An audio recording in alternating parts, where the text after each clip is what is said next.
आनंद बजार रे बासी अबड़ा बिक्री उपरे लागिब रोक अणशुभकार मानकु प्रसाद बिक्री बारण कराजिब। आनंद बजार को श्रृंखलित करने को श्रीमंदिर प्रशासन नहीं निष्पत्ति। शुभकार और अणशुभकार नजर रखिबे स्वतंत्र सुरक्षाकर्मी। एथिपाई नियुक्त हेबे 20 जन दक्ष अवसरप्राप्त सेना निवृत्त कर्मी। एने श्रीमंदिर कार्यालय आरंभ होइछि नियुक्ति प्रक्रिया। प्राय 60 जन सेना निवृत्त कर्मी श्रीमंदिर सुरक्षा प्रशासक निकट में साक्षात्कार देउछन्ति। आसंता 30 तारीख सुधा समस्त 20 जाक पदवी पूरण हेब। सेप्टेम्बर 1 तारीख आनंद बजार में मुतयन हेबे एई स्वतंत्र सुरक्षाकर्मी।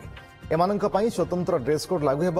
नियुक्ति परे आनंद बजार विभिन्न विशृंखला उपरे एमाने नजर रखिबे एवं एथिपाई स्वतंत्र प्रशिक्षण नेबे बोली श्रीमंदिर उन्नयन प्रशासक सूचना दैछन्ति।